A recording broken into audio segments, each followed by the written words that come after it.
नमस्कार, good evening. स्वागत है आप सबका। मैं पुनीत पाठक हूं और दिन भर की तमाम बड़ी खबरों को डिकोड करने का ये वक्त है, तो न्यूज डिकोड में आप सबका बहुत स्वागत है। इसमें हम खबरों को डिकोड करते हैं ताकि दिन में जितनी बड़ी खबरें आप तक पहुंची हैं उसके पीछे की असल खबर उसको भी आप समझ सकें। चलिए शुरू करते हैं महाबुलेटिन न्यूज डिकोड, खबर A to Z। सबसे पहले बात गुजरात में विधानसभा चुनाव की। इस साल के अंत में आपको पता है कि विधानसभा चुनाव गुजरात में है। कांग्रेस पार्टी ने छत्तीसगढ़ के 5 मंत्रियों को गुजरात के लिए चुना है, ये वहां पर जाने वाले हैं। वहीं हिमाचल प्रदेश में विधानसभा के मद्देनजर सीएम भूपेश बघेल को एक बार फिर से सीनियर ऑब्जर्वर की एक जिम्मेदारी दी गई।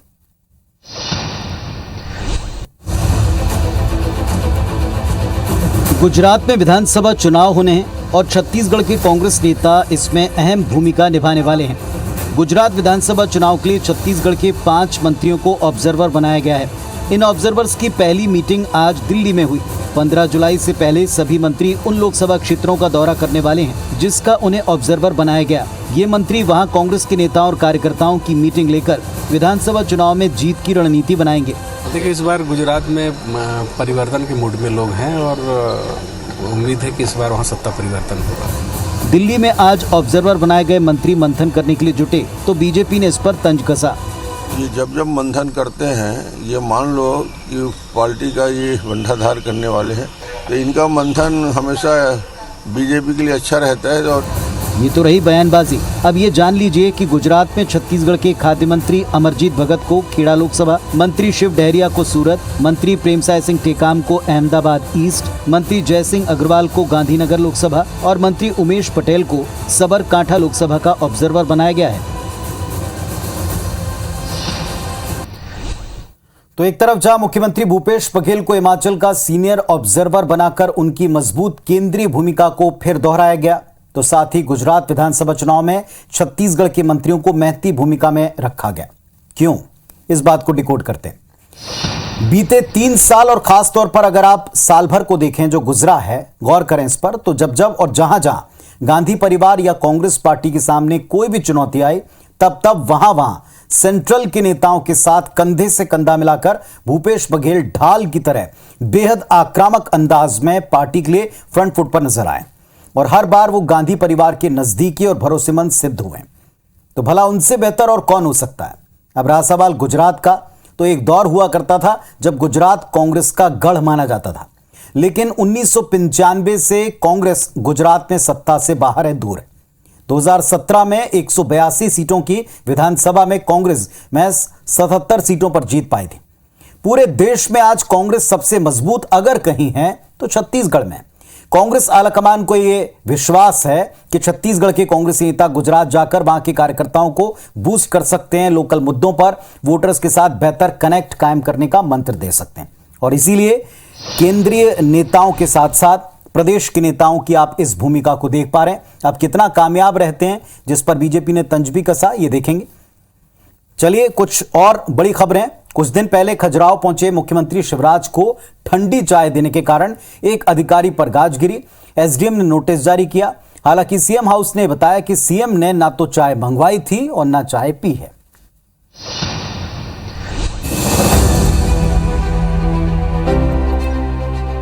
मध्य प्रदेश के खजुराहो में ठंडी चाय देने के कारण जिले के कनिष्ठ आपूर्ति अधिकारी को एसडीएम ने नोटिस जारी कर दिया। दरअसल पिछले दिनों सीएम शिवराज सिंह चौहान छतरपुर जिले के राजनगर में अल्प प्रवास पर आए थे। इस दौरान कनिष्ठ आपूर्ति अधिकारी को चाय नाश्ता परोसने की जिम्मेदारी मिली, लेकिन ठंडी चाय पिलाने के मामले में जिम्मेदार अधिकारी को नोटिस जारी कर दिया गया। नोटिस जारी करने के बाद मामले ने तूल पकड़ लिया। हालांकि नोटिस जारी करने के बाद सीएम हाउस के हवाले से कहा गया कि मुख्यमंत्री ने वहां न तो चाय मंगवाई है और न ही चाय पी है। तो खबर का लब्बोलुबाब ये कि साहब ठंडी चाय पेश करना एक अधिकारी को महंगा पड़ गया। हालांकि मीडिया में जब ये बात सुर्खियों में आई तो मुख्यमंत्री शिवराज सिंह चौहान को ठंडी चाय पिलाने वाले अधिकारी के खिलाफ जारी कारण बताओ नोटिस को कलेक्टर ने निरस्त भी कर दिया। क्या ऐसा पहली बार हुआ? चलिए इस बात को भी डिकोड कर लें। ये मामले शुरू पहले से हो गए हैं, कई सारे उदाहरण इसके हैं। पहला मामला फरवरी 2021 का, जब सीएम शिवराज सिंह चौहान सीधी गए थे, गेस्ट हाउस में रात बिताई, मच्छरों की वजह से वो सो नहीं सके थे। वीआईपी रूम में मच्छरदानी तक की कोई व्यवस्था नहीं थी, न मच्छर मारने की दवा का कोई छिड़काव किया गया था। जाहिर सी बात है, लापरवाही थी। शिवराज सरकार की तरफ से जब इस पर एक्शन हुआ तो वो भी सुर्खियों में आया। मच्छरों से परेशान जब मुख्यमंत्री हुए तो रात में 2:30 बजे मच्छर मारने वाली दवा का छिड़काव हो पाया। सीएम ने भोपाल वो वापसी करते उसके अगले दिन गेस्ट हाउस के प्रभारी इंजीनियर को इस मामले में सस्पेंड किया गया। दूसरी घटना सितंबर 2020 की है। मुख्यमंत्री इंदौर पहुंचे थे। हालात ऐसे बने कि सीएम शिवराज को खाना खाने का वक्त नहीं मिल पाया।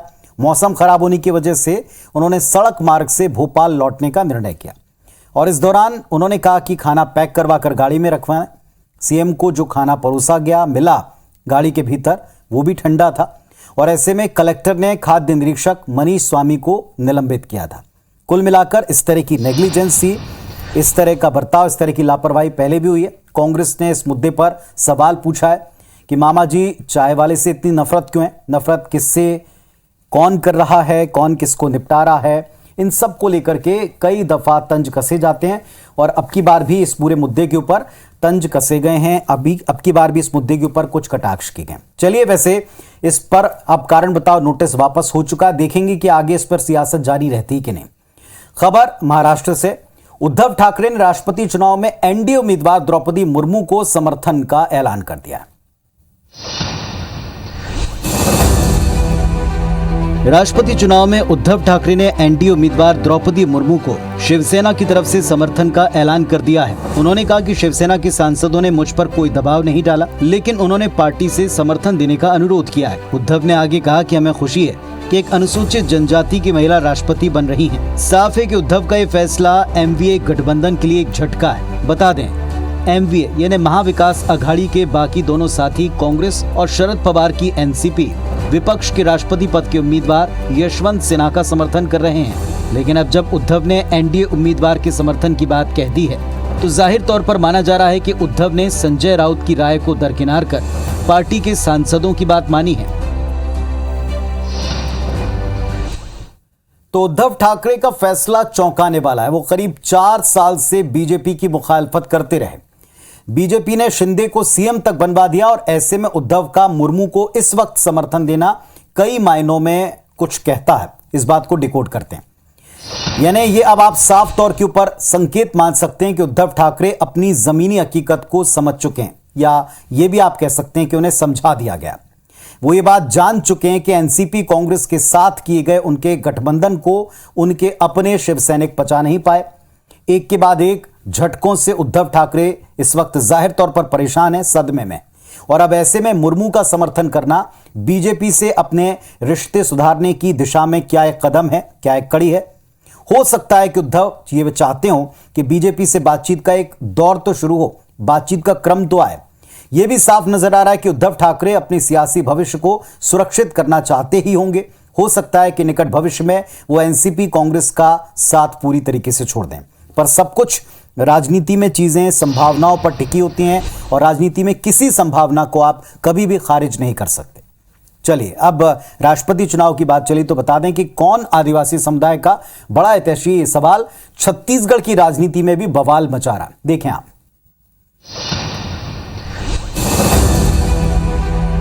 द्रौपदी मुर्मू एनडीए की राष्ट्रपति पद की उम्मीदवार हैं, जो आदिवासी समुदाय से आती हैं, जो अब छत्तीसगढ़ की राजनीति के केंद्र में दिखाई दे रही हैं। द्रौपदी मुर्मू के बहाने कांग्रेस और बीजेपी दोनों एक दूसरे पर हमलावर हैं। बीजेपी कांग्रेस से मुर्मू को समर्थन देने की मांग कर रही है। हम छत्तीसगढ़ के इस कांग्रेस सरकार से, भूपेश जी से भी आग्रह करेंगे कि छत्तीसगढ़ के आदिवासियों के सम्मान के लिए आपको भी इस महाकुंभ में आपका भी समर्थन मिलना चाहिए। वहीं दूसरी तरफ कांग्रेस भी खुद को आदिवासी वर्ग का सबसे बड़ा हितैषी सिद्ध करना चाहती है। छत्तीसगढ़ में हमारी सरकार ने जो आदिवासी हित में जो फैसले किए और काम किए, उसकी तुलना मध्य प्रदेश से कर लीजिएगा। कैबिनेट मंत्री कवासी लखमा इससे भी आगे बढ़ जाते हैं, जरा सुनिए। तो इनके राज्य में 15 साल तक मुख्यमंत्री क्यों नहीं बने? आदिवासी नहीं थे क्या? राम विचार तो था, केदार का शब्द तो थे, तो क्यों नहीं बनाया? कुल मिलाकर कांग्रेस बीजेपी दोनों एक दूसरे से सवाल पर सवाल पूछ रहे हैं और दोनों के सवाल ही उनके जवाब भी हैं। तो साफ है साहब कि राष्ट्रपति चुनाव में आदिवासी वर्ग के ऊपर राजनीति हो रही है। बीजेपी ने द्रौपदी मुर्मू को अपना राष्ट्रपति पद का उम्मीदवार बनाकर सबके सामने एक मिसाल के तौर पर पेश किया, चौंकाया भी। छत्तीसगढ़ की बात करें तो आदिवासी वर्ग के नाम पर इतना बवाल क्यों है, जरा इस बात को समझ ले, डिकोड करते हैं इसे। छत्तीसगढ़ में आदिवासी वर्ग की आबादी वोटर के लिहाज से तकरीबन 31% है, यानी सबसे बड़ा वोट बैंक आदिवासी है, इसमें कोई इनकार नहीं। बस्तर की 12 विधानसभा सीटों में से एक भी सीट बीजेपी के खाते में पिछली दफा नहीं आई और इसीलिए भारतीय जनता पार्टी अपना पूरा फोकस आदिवासी वर्ग, इनसे जुड़े फैसले और इनको लुभाने पर रखती है। वहीं कांग्रेस के सामने चुनौती है कि वो बीजेपी की इस कोशिश को नाकाम करे और आदिवासी समुदाय पर अपनी पकड़ को कमजोर ना होने दे। तो इसीलिए आप समझें इस बात को कि जब जब बात आदिवासियों की आती है तो एक्शन तो दूर की बात, उस पर कमेंट भी बड़ा तोल मोल कर पार्टियां करती हैं, जैसा इस वक्त आप दोनों पक्षों की तरफ से देख रहे हैं। और दोनों पक्ष ये बता रहे हैं हमसे बड़ा आदिवासी हितैषी कोई नहीं। चलिए, अब देश में एक मसला पिछले कुछ दिनों से है, वो है बहुसंख्यकों को धमकी का। और इस मामले में बजरंग दल ने अब बाकायदा एक हेल्पलाइन नंबर जारी कर दिया और इसके बाद बजरंग दल की इस पहल का बीजेपी ने स्वागत कर दिया। देश में हिंदुओं को धमकी मिलने के मामले को लेकर बजरंग दल ने पीड़ित लोगों की मदद के लिए देश के 38 प्रांतों में एक हेल्पलाइन नंबर जारी कर दिया है। इनमें मध्य प्रदेश और छत्तीसगढ़ भी शामिल हैं। बजरंग दल कार्यकर्ता न केवल पीड़ित व्यक्ति को सुरक्षा उपलब्ध कराएंगे, बल्कि थाने और कचहरी से लेकर कानूनी और हर तरह की मदद देंगे। इस प्रकार की कोई भी घटना या किसी जिहादी के द्वारा कोई थ्रेड मिलता है तो हमारे नंबर पर संपर्क करें, हम उसको पूरी हेल्प, उसके लिए सहायता मुहैया कराएं। बजरंग दल की इस पहल का बीजेपी ने स्वागत किया है, तो वहीं कांग्रेस ने बजरंग दल पर ही सवाल उठा दिए। इस प्रकार का सहायता के लिए कोई नंबर दिया है तो ये संवैधानिक है, कानूनी है, नैतिक है, इसमें कोई आपत्तिजनक क्या है? बजरंग दल को अब प्रदेश की सरकार पर विश्वास नहीं रहा, उसकी कानून व्यवस्था पर विश्वास नहीं रहा। मध्य भारत के 32 जिलों और मालवा प्रांत के 29 जिलों के लिए अलग अलग हेल्पलाइन नंबर जारी किए गए। तो साहब, बजरंग दल के नाम पर, उसके संगठन पर कांग्रेस ने सवाल उठाया। बीजेपी कहती इसमें कुछ गलत नहीं। आपने दोनों पक्षों के बारे में सुन लिया। कुछ लोग इसे हिंदुत्ववादी संगठन, भारतीय संस्कृति का झंडाबदार मानते हैं, तो वहीं कुछ लोग ऐसे भी हैं जो इसकी उग्र विचारधारा के लिए इसका अक्सर विरोध करते हैं, इसे खारिज भी करते हैं। असल में बजरंग दल है क्या, डिकोड करते हैं, इस बात को समझते हैं। थोड़ा सा आप पीछे जाएं तो 1 अक्टूबर 1984 को विश्व हिंदू परिषद के नेताओं ने बजरंग दल की स्थापना की थी। बजरंग दल का सूत्रवाक्य सेवा, सुरक्षा, संस्कृति है। हिंदू युवा शक्ति को समाज के प्रति संस्कारवान और सकारात्मक भूमिका में लाने के लिए प्रेरित करना ही इस दल का मुख्य कार्य बताया गया। बजरंग दल अपने किसी भी कार्यकर्ता या पदाधिकारी को किसी भी तरह का पहचान पत्र नहीं देता। बजरंग दल अपने 27 लाख सदस्यों और तकरीबन 22 लाख कार्यकर्ता होने का दावा करता है। बजरंग दल के मुताबिक भारत से लव जिहाद, गौ हत्या, धर्मांतरण जैसी गतिविधियों को पूरी तरह खत्म कर भारत को फिर से विश्व गुरु के पद पर लाना उनके संगठन का लक्ष्य है। अब इस लक्ष्य की पूर्ति में क्या यह कदम उठाया जा रहा है, क्या इस लक्ष्य से जुड़ा हुआ कदम है, इस पर भी बहस का एक नया मोर्चा जरूर खुल सकता है। चलिए, अब बात पंचायत चुनाव की। मध्य प्रदेश में पंचायत चुनाव के नतीजों ने परिवारवाद को खारिज कर दिया, नकार दिया वहां की जनता ने। अब तक आए नतीजे तो कम से कम यही कहते हैं। पंचायत चुनाव के 2 चरणों के नतीजों की तरह तीसरे चरण में भी जनता ने परिवारवाद को नकार दिया। आपको बता दें, विधानसभा अध्यक्ष गिरीश गौतम के बेटे राहुल गौतम जिला पंचायत सदस्य का चुनाव हार गए। वन मंत्री विजय शाह की बहन रानू शाह भी जिला पंचायत सदस्य का चुनाव हार गयी। विधायक सुरेंद्र सिंह शेरा की बेटी और बहू, मंत्री गोविंद सिंह राजपूत के भतीजे और पूर्व मंत्री अंतर सिंह आर्य की बहू भी चुनाव हार गए हैं। अब तक आए रुझानों में बीजेपी को बड़ा झटका लगता दिखा है, जबकि कांग्रेस इस बात से उत्साहित दिखी है। परिवारवाद और वंशवाद को भाजपा स्वीकार नहीं करती है और उस पर एक प्रकार से जनता मोहर लगा रही है। गोविंद राजपूत के भतीजे हार गए, विजय शाह के परिवार के लोग हार गए, यहाँ तक कि विधानसभा अध्यक्ष ने पूरी ताकत लगा दी, उसके बाद भी अपने बेटे को नहीं जिता पाए।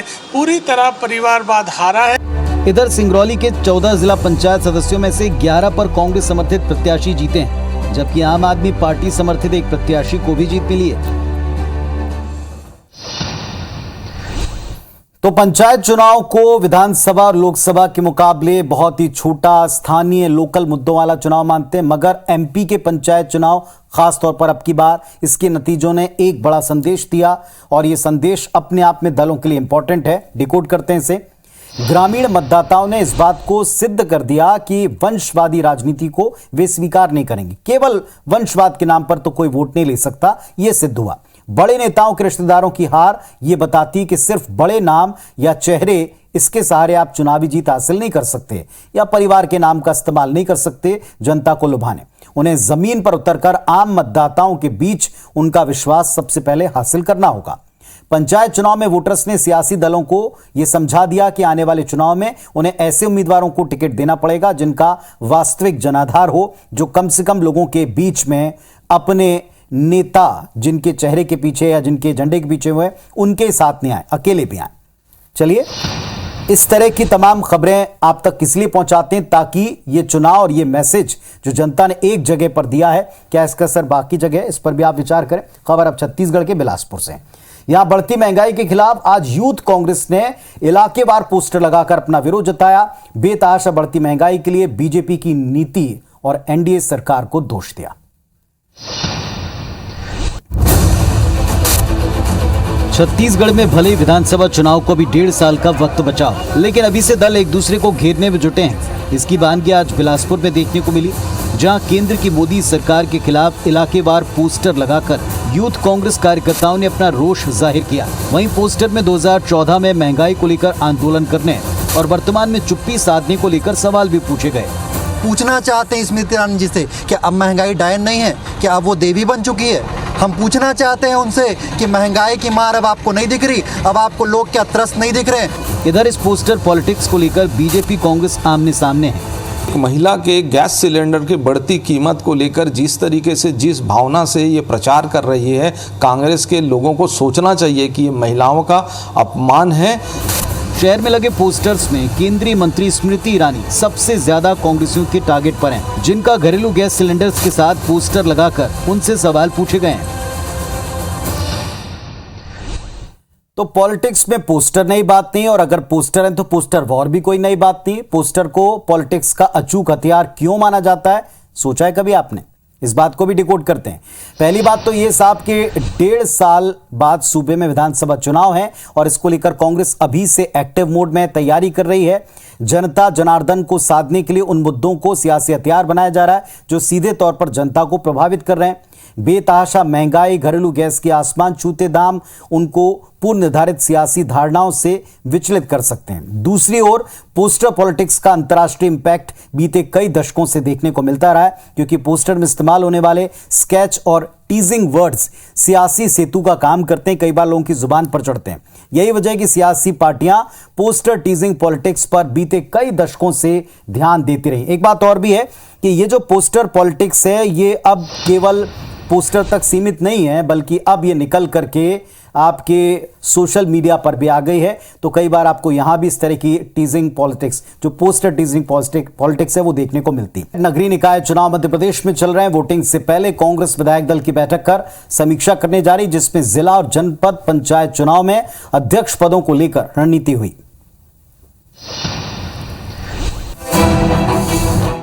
नगरीय निकाय चुनाव की वोटिंग के बाद कांग्रेस ने 14 जुलाई को विधायक दल की बैठक बुलाई। इस बैठक में नगरीय निकाय चुनाव की समीक्षा होगी। बताया जा रहा है कि प्रदेश कांग्रेस अध्यक्ष कमलनाथ इस दौरान कांग्रेस विधायकों से चुनाव पर फीडबैक लेंगे, क्योंकि प्रदेश कांग्रेस अध्यक्ष कमलनाथ ने नगरीय निकाय चुनाव के प्रत्याशी चुनने के लिए कांग्रेस विधायकों को फ्री हैंड दिया था। इधर बीजेपी ने कांग्रेस विधायकों के परफॉर्मेंस ऑडिट को लेकर चुटकी ली है। तो परिणाम आ रहे हैं, उनको लेकर के फीडबैक लेना है। कई नगर निगमों में विधायकों ने बहुत अच्छा काम किया है, उसको लेकर के उन्हें धन्यवाद देना है और पूरे के पूरे चुनाव की परिचर्चा करना है। उन्होंने प्रभारी मंत्रियों को बनाया था लोकसभा का, और लोकसभा में 4-5 लाख से कांग्रेस हारी थी। किस पर कार्रवाई हुई? नतीजों से पहले दोनों दल बैठक कर आगे की रणनीति पर विचार कर रहे हैं। चलिए, तो देखा आपने कि दल अभी से रणनीतियां बना रहे हैं, अभी से विचार कर रहे हैं। इधर छत्तीसगढ़ की बात करें, कांग्रेस मुख्यालय में भी आज पार्टी संगठन चुनाव को लेकर नियुक्त डीआरओ और नवनियुक्त बीआरओ की अहम मीटिंग हुई। एक खबर इस पर भी देख लें, इसकी भी रिपोर्ट जानें। छत्तीसगढ़ कांग्रेस मुख्यालय राजीव भवन में आज पार्टी संगठन चुनाव के लिए नियुक्त डीआरओ और नवनियुक्त बीआरओ की अहम बैठक हुई। इस बैठक में कांग्रेस के संगठन चुनाव प्रभारी हुसैन दलवई, सीएम भूपेश बघेल के साथ प्रदेश अध्यक्ष मोहन मरकाम भी मौजूद रहे। इस बैठक में कांग्रेस के संगठन चुनाव को लेकर ब्लॉक और जिला स्तर पर तैयारियों पर चर्चा हुई। बैठकें की जाएगी और बैठक करके चुनाव की प्रक्रिया संपन्न कराएंगे। इधर कांग्रेस के प्रदेश चुनाव अधिकारी हुसैन दलवई ने कहा कि सूबे में सत्ता और संगठन के बीच बेहतर तालमेल है। यहाँ सरकार बड़ी अच्छी चली है। सरकार और संगठन का संबंध जो अच्छा रहना चाहिए वो बहुत अच्छा है। आपस में मिलजुल के काम कर रहे हैं। विधानसभा चुनाव से पहले प्रदेश कांग्रेस के लिए संगठन चुनाव सबसे बड़ी चुनौती है, क्योंकि बीते कई सालों से संगठन में रिक्त पदों पर नियुक्ति को लेकर सवाल उठते रहे हैं। चलिए बात अब छत्तीसगढ़ की चलिए तो छत्तीसगढ़ के जनपद बलरामपुर के उस स्कूल की भी आपको तस्वीर दिखाते हैं जहां बच्चे आम के पेड़ के नीचे पढ़ रहे हैं। क्यों, जरा ये भी देखें।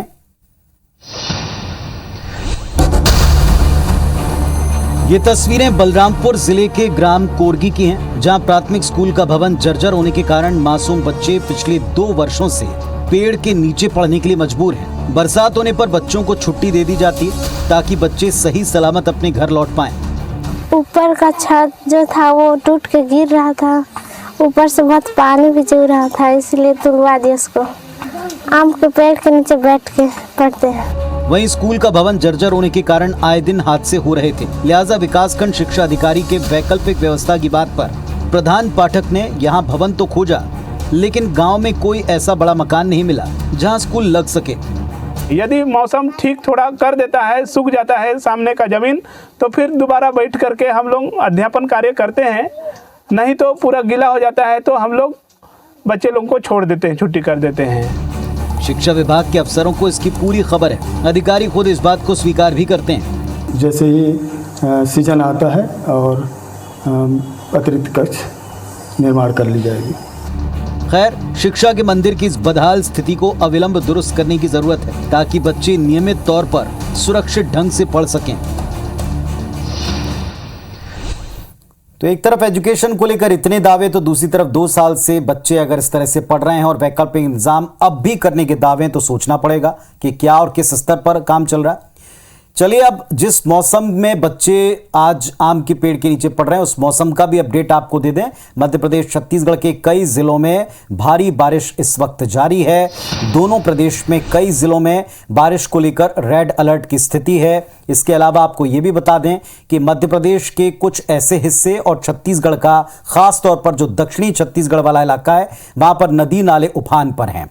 इसके अलावा कुछ और अन्य प्रदेशों से सटते मध्य प्रदेश के जिले वो भी अतिवृष्टि की वजह से इसी तरह उफान पर नदी नालों से जूझ रहे हैं। इधर आप छत्तीसगढ़ की बात करें तो तेलंगाना से जोड़ने वाला जो नेशनल हाईवे है उसके ऊपर पानी भरा होने की वजह से उस हाईवे के ऊपर आज स्थिति ऐसी थी कि 24 घंटे से कोई आवागमन उस मार्ग पर हो नहीं पा रहा। कई सड़कों के हालात आप टीवी स्क्रीन पर देख रहे हैं। तो ऐसी कई जगह जहां दावे थे, प्रशासन के उन दावों को इन तस्वीरों के द्वारा आप समझ सकते हैं। मध्य प्रदेश और छत्तीसगढ़ के कुछ जो हिस्से हैं यहां अलर्ट की स्थिति है, ऑरेंज अलर्ट और रेड अलर्ट के हालात हैं। कई ऐसे जिले हैं खास तौर पर सीमावर्ती जहां पर कुछ और घंटे बारिश की वजह से हालात आपको चिंताजनक लग सकते हैं। हालांकि मध्य प्रदेश सरकार का दावा है कि उन्होंने क्विक रिस्पांस टीम्स बना दी हैं। उन्होंने अपनी तरफ से पूरी तरह से प्रशासन को मुस्तैद रखा है। जो बड़ी नदियां हैं और बस्तर के कई, देखें आप जरा, बाइक तक को बांस के ऊपर टांग करके ले जाना पड़ा, ये हालात भी दिखाई पड़े। सुकमा में 3 दिनों से जो नदियां हैं, बाकी के तमाम नाले हैं, वो उफान के ऊपर।